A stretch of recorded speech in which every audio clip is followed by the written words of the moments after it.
I was just heating up leftovers when my phone buzzed. Room 418. Don't keep me waiting, winky face. From my mom's number. The worst part? Dad was still at work. This wasn't the first message. Hey there. We're working hard to hit our first 1,000 subscribers. If you love true, emotional stories, hit that subscribe button. It helps more than you know. Now let's get into the story. I was halfway through microwaving leftover lasagna when my phone buzzed with a message that made my stomach twist. Room 418. Don't keep me waiting, winky face. Just that. Nothing else. I stared at it for a second, still chewing, completely confused. Thought it was maybe spam. Or one of those creepy wrong number texts you get and instantly delete. But then I saw who it was from. My mom. Her name. Her number. Her contact photo. Right there. My thumb froze mid-scroll. Like if I tapped too fast the universe would collapse in on itself. I remember blinking at the screen for a long time, trying to make it make sense. Like maybe she was joking. Maybe this was meant for my dad. Maybe they were doing some weird role-play thing that I desperately didn't want to think about. My brain threw every possible excuse at me, trying to protect me from the obvious. But the thing is, my dad was still at work. Not just he said he was at work. I knew for a fact he was. He works late on Thursdays, and I'd just seen his car still parked at the office when I passed it coming home. There was no way he was in some hotel room, waiting for that message. That message wasn't meant for him. And here's the worst part. The part that made everything else unravel. This wasn't the first message, just the first one she sent to the wrong son. It's weird what your brain starts doing when you get hit with something like that. You replay things you thought were meaningless. Moments that felt weird but didn't make sense at the time. Like how she always took self-care weekends every couple of months. We just thought it was mom being mom, going to a spa, visiting old college friends. And how she got cagey with her phone after 9 p.m.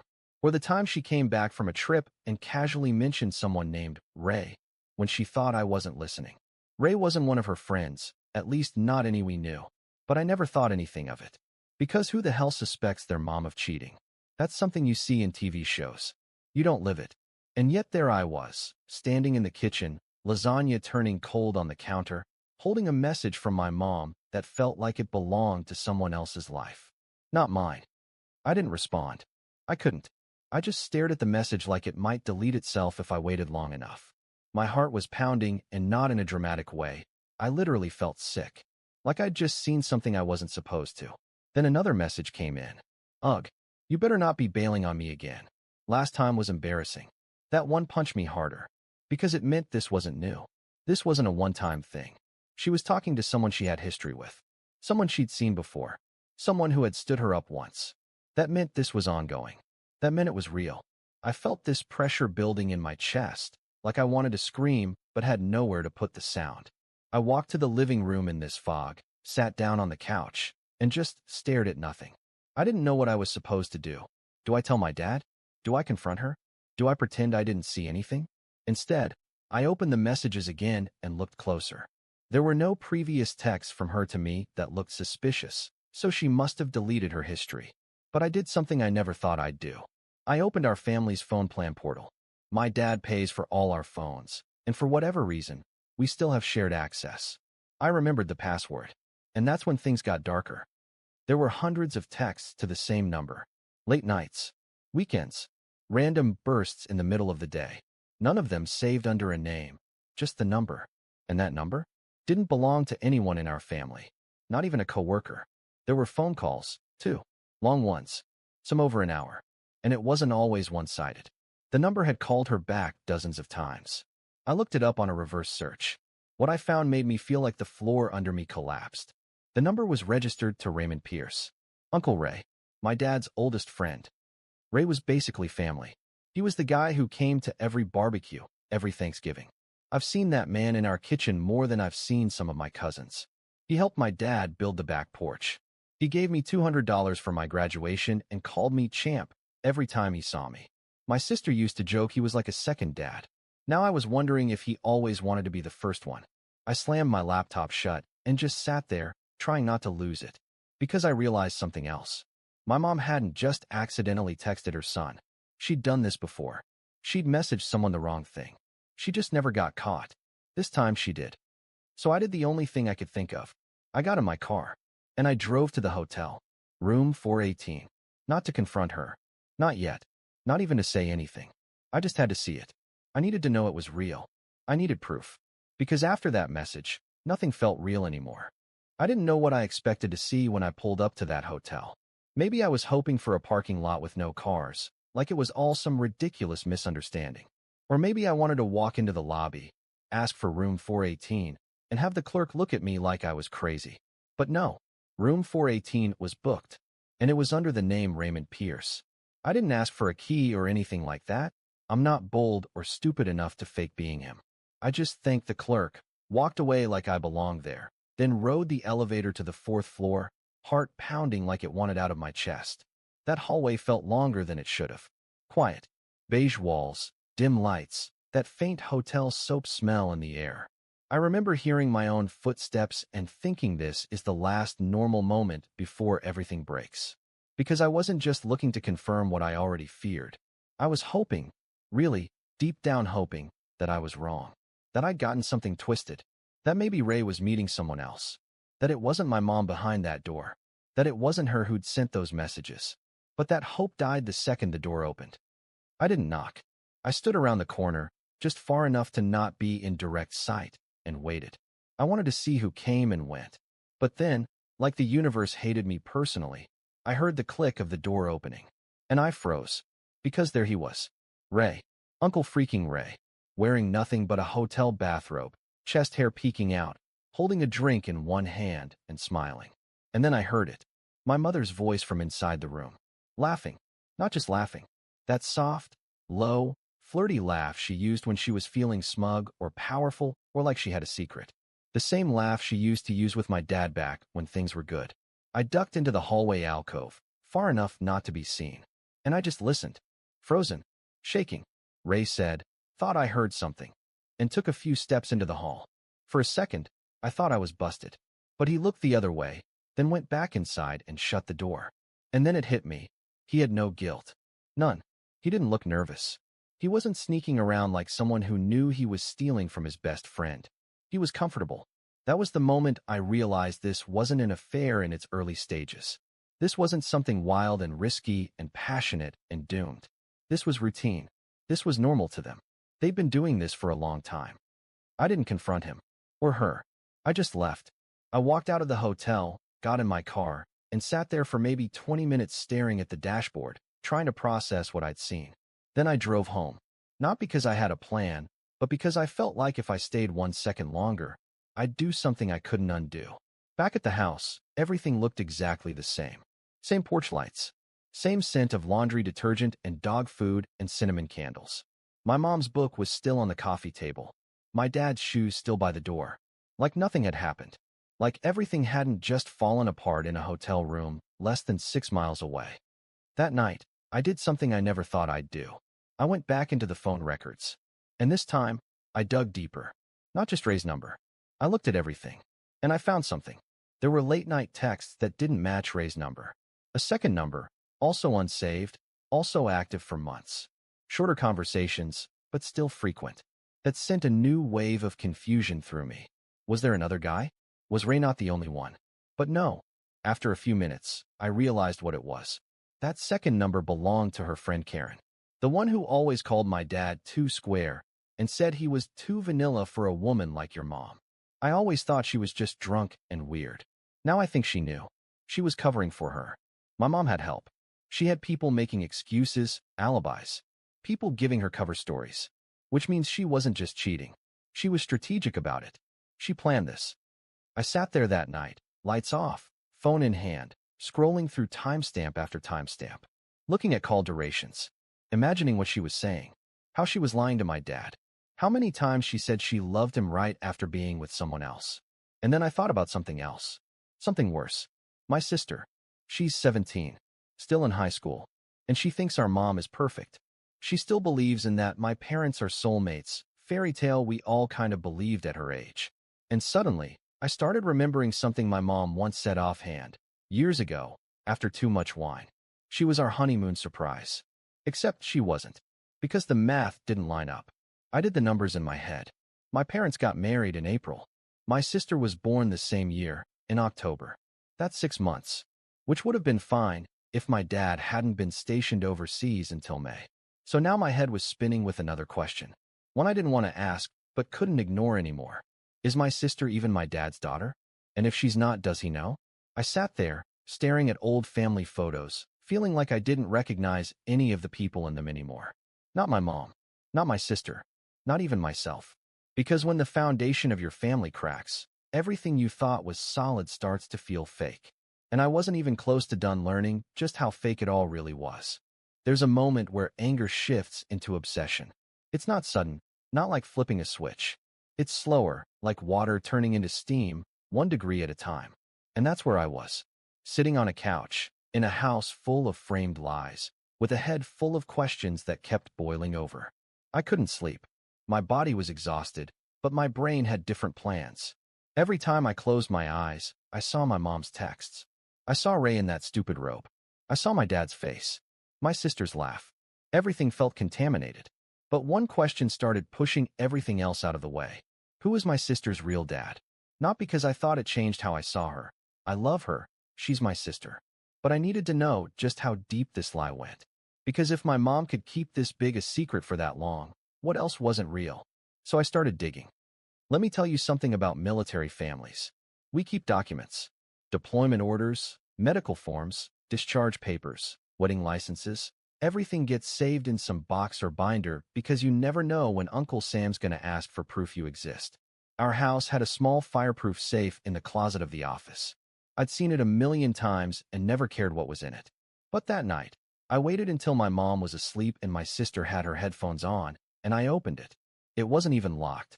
Inside were all the usual things: tax returns, passports, mortgage paperwork, and in the back, a manila envelope labeled Important, Family Docs. Inside that, my sister's birth certificate. And right there, in black and white, October 6th, born 6 months after their wedding. But what stood out to me wasn't just the date. It was the name listed for the attending physician. I Googled it because I'm nosy now. The doctor? Not at the base hospital.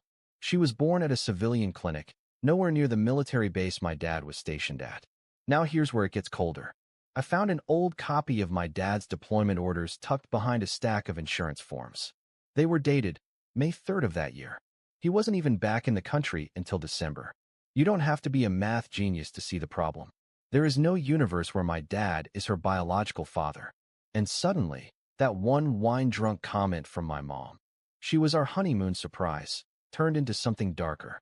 Not a surprise, a cover-up. I wish I could say I didn't spiral after that, but I did. I kept replaying every memory I had of my mom and Ray. Things I never thought twice about now hit different.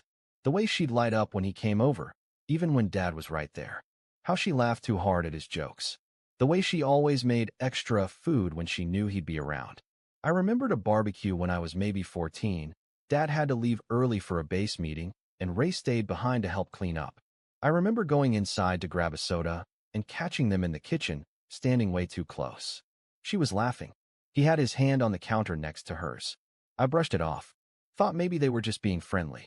But now it felt like I'd walked in on something I wasn't supposed to see, and I was too young to know it. How long had they been lying to us? Was it just after my sister was born? Or before? Was I even my dad's? I didn't want to think about that yet. One mental collapse at a time. The next morning, I looked at my sister differently. Not in a bad way. In a protective way. She had no idea. She was still just a kid caught in a mess she didn't ask to be born into. And that's when I made a decision I wasn't sure I had the right to make. I ordered 2 DNA kits. One for her, and one for me. I didn't plan some big dramatic reveal. I didn't sit her down and say, "Hey, want to help me blow up our childhood?" I just told her we were doing a sibling DNA test as a joke. Said I saw some TikTok about how siblings are never actually 50-50 matches, and it messed with my head. She was skeptical, but she agreed. I think she just wanted to hang out. We spat in tubes, sealed them up, and mailed them off like we were sending off letters to the future. In a way, we were. And while we waited, I kept watching my mom. She had no idea. She still smiled like she was queen of the world. Still texted on her phone with that same little smirk. Still made breakfast like we were a happy, clueless family.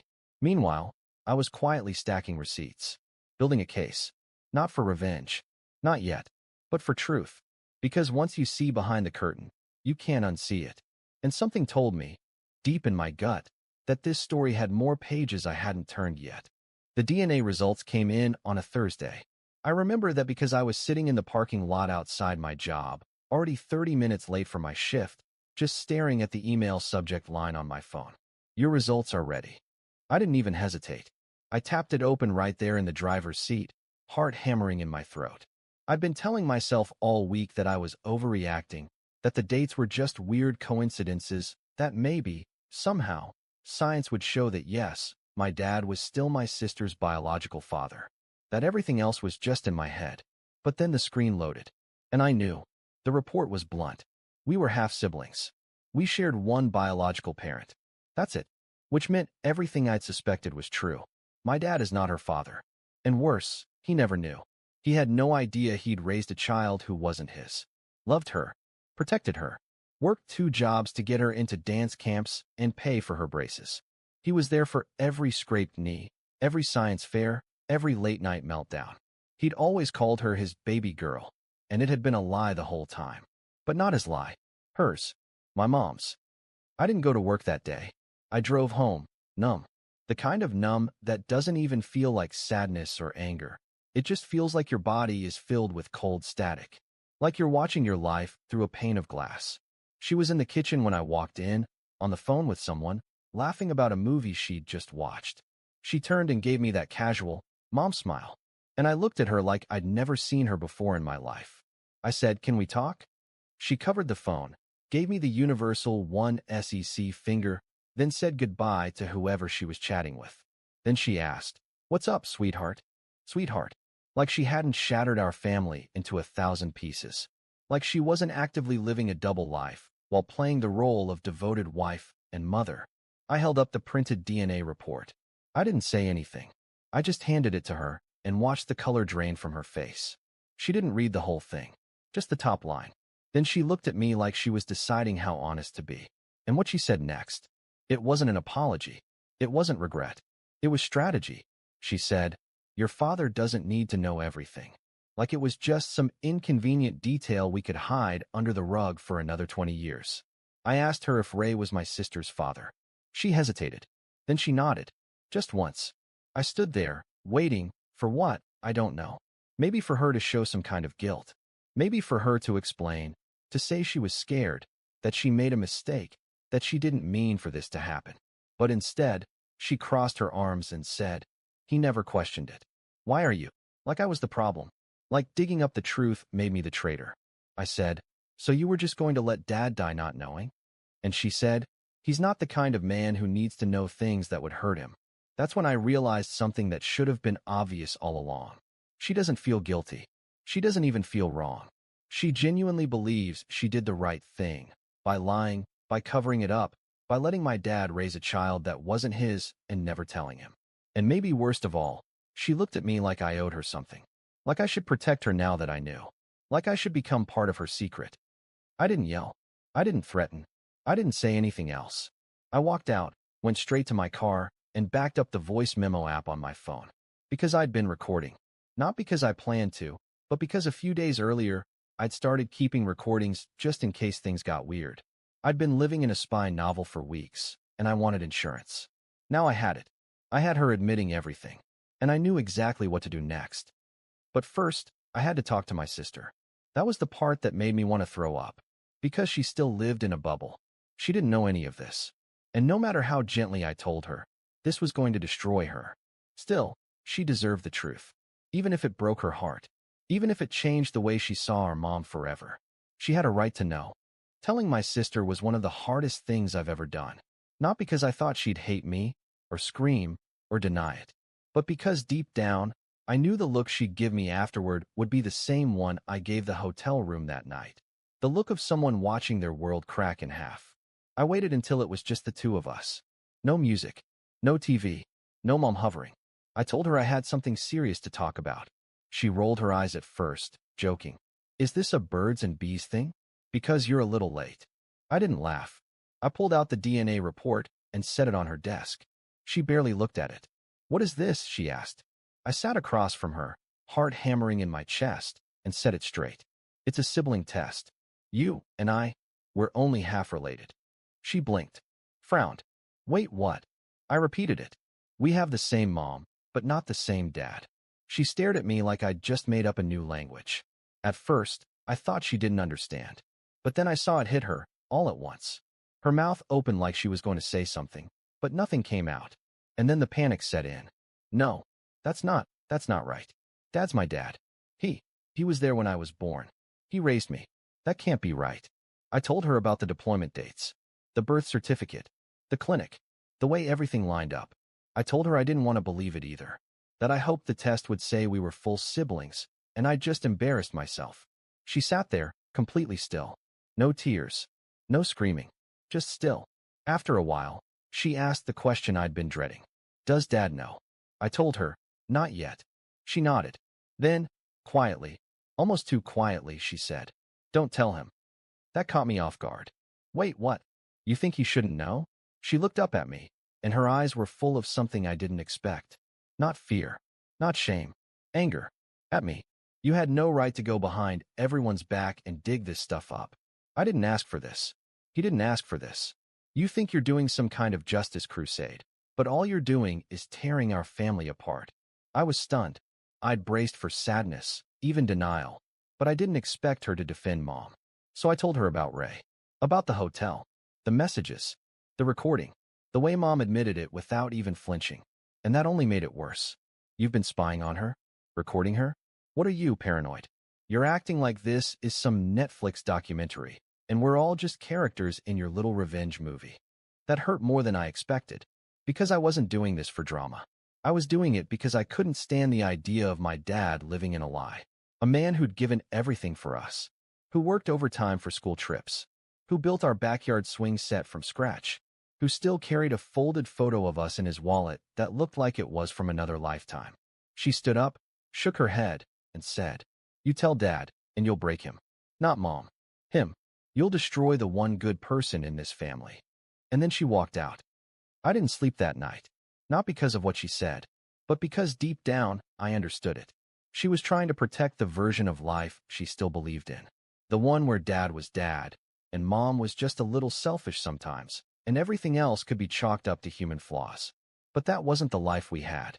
That was a script Mom had written, and it had been playing for nearly 2 decades. I waited until the weekend. I waited until Mom took my sister shopping for some event, and Dad was home alone, watching the same woodworking YouTube videos he always did when he had the house to himself. And I sat down across from him at the kitchen table. I told him everything.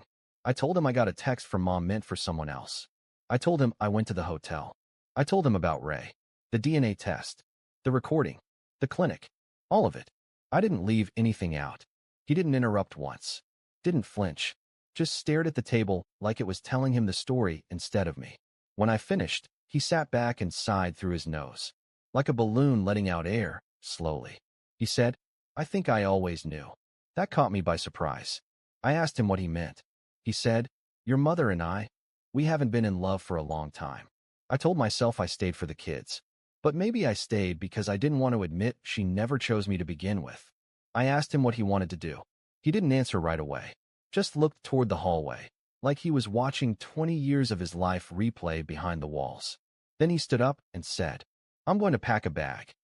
He didn't yell, didn't storm out. He packed a small duffel, took some toiletries, his old flannel jacket, a pair of boots, the wallet photo. Then he hugged me, long tight. Thank you, he said. And then he left. Not forever, just for now. But it was the first real step anyone had taken toward telling the truth. When Mom came back and saw his stuff gone, she panicked, asked where he was, called his phone, texted him a dozen times. I told her he knew everything. She slapped me, right across the face, said I ruined everything, said, You don't even understand what you've done. And I said, No, you don't. It's wild how fast everything can fall apart when a lie finally runs out of places to hide. 3 days. That's all it took. 3 days after my dad walked out, my mom's perfect little world, the one she controlled for almost 2 decades, was in pieces. And this time, she didn't get to narrate it. She didn't get to spin it into something graceful or noble or complicated. No, she got silence. From all of us. After she slapped me, I didn't say a word. I just stood there, staring at her like she was a stranger who'd broken into our house and decided to wear my mom's face. She tried to keep the control. First came the yelling, telling me I didn't understand, that I was ungrateful, that I was turning my sister against her. Then came the begging. She cried on the kitchen floor, full-on sobbing, saying how hard it had been for her, how lonely she felt, how Dad stopped paying attention years ago. She said, "Ray, listen to me. Your father didn't." I asked her if that justified 20 years of lying. She didn't answer, just curled into herself, repeating, "I didn't mean for this to happen," like it was a mantra. But that's the thing. She did mean for it to happen. Maybe not the outcome, but every step leading to it was a choice she made. And now that the lights were on and the audience was watching, she didn't know how to stop performing. My sister didn't talk to me for 2 days. We passed each other in the hallway like ghosts, both too angry and too sad to figure out what the hell to say. But then one night, around 1 a.m., she knocked on my door. She looked wrecked, eyes puffy, hoodie pulled over her head like she was trying to hide from the truth. She asked if I had the recording. I nodded. We sat on my bed and listened to it in silence. She cried the whole way through. When it ended, she didn't say anything. She just pulled her legs up and sat there, shaking. I asked if she wanted to talk. She said, "I don't think I'm ready to hate her yet, but I can't love her the same way either." That hit harder than I expected, because it wasn't dramatic. It wasn't revenge. It was real, quiet grief for a version of Mom that never existed. She asked if Dad knew the full story. I told her yes. I also told her he didn't blame her, that he loved her, no matter what. And that broke her worse than anything else, because deep down, she knew what it meant. He loved her more than Mom ever loved him. Dad didn't stay away for long. He got an apartment a few towns over. Nothing big, just a quiet place. He called us when he was settled and said we could come by whenever we wanted. I moved in the next week. My sister moved in 2 weeks later. And Mom, she stayed in that house alone. She tried to play the victim, of course. She texted us both paragraphs. Long, dramatic ones filled with things like, "You've both abandoned me," and "I made one mistake, and you're letting him poison you against me." I didn't respond. My sister did once. Just one message. "You didn't make one mistake. You lived a lie and made us actors in your play." We just stopped reading the script. Mom stopped texting after that, at least for a while. I figured that would be it, that she'd slink off and rebuild her life with Ray, the man she risked everything for. But that didn't happen, because, funny enough, Ray didn't answer her calls. She tried to reach him, a lot. Called him the night Dad moved out. Then the next day, and the next. I checked the phone records again out of morbid curiosity. Over 20 missed calls in 4 days. No answer. Turns out, Ray wasn't interested in taking care of the mess he helped make. His wife found out too. Somehow. I still don't know how, and I don't care. Word got to her. Maybe someone else saw them. Maybe she read the signs the way I did. Maybe she just knew. All I know is, Ray's wife kicked him out and changed the locks. So now Mom was truly alone. She sent me one last message. A long one. "You think you did the right thing, but all you did was destroy a family." One message. That's all it took. One wrong text. "You've ruined everything." I stared at it for a long time. Then I wrote back, "No, Mom. That text didn't destroy the family. You just finally sent it to someone who wasn't too blind to read it." She didn't reply, and I think that's when it finally hit her. The truth didn't ruin our family. Her lies did. These days, things are quiet. Dad's apartment is peaceful. He cooks more, smiles more, talks like he's remembering who he is again. My sister's in therapy. So am I. We're not whole yet, but we're real now. And that's a start. As for Mom, I don't know. I don't ask. And I don't really want to know. Because if she ever figures out what love actually means, she'll understand that we didn't walk away to hurt her. We walked away because we finally learned what it feels like to be honest. Thanks for reading. If you're going through something like this, trust your gut. And maybe, just maybe, check who your messages are going to. And that's the story. If you're still here, that means you're one of us. So go ahead, hit that subscribe button. I drop new chaos every single day. And trust me, tomorrow's story, it's even worse than this one.